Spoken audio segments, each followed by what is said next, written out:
He-Man is no more.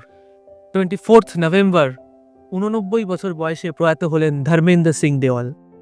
1935 সালের 8ই December লুধিয়ানার স্যানেওয়াল গ্রামে জন্মান তিনি। ড্রিলিং কোম্পানিতে কাজ করা ধরম ফিল্মফেয়ার ম্যাগাজিনের ট্যালেন্ট হান্টের অ্যাডভার্টাইজমেন্ট দেখে মুম্বাইতে আসেন।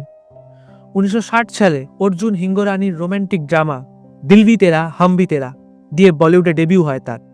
1961 সালে রমেশ সাইগালের শোলা আর শবনম দিয়ে তিনি বক্স অফিসের সাফল্যের স্বাদ পান।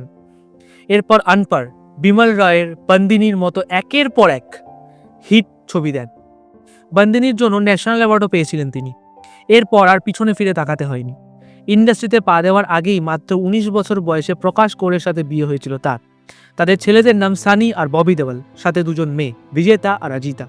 যদিও ইন্ডাস্ট্রিতে পা দেওয়ার পর বলিউডের ড্রিম গার্ল হেমা মালিনীর সাথেও বিয়ে করেন তিনি, যা নিয়ে সেই সময় একটা বিরাট বড় কন্ট্রোভার্সি তৈরি হয়।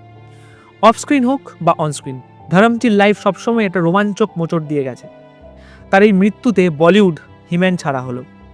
তিনি হয়তো আর আমাদের মধ্যে নেই, কিন্তু বীরু আজও আমাদের মধ্যে জীবন্ত। Rest in peace ধরমজি।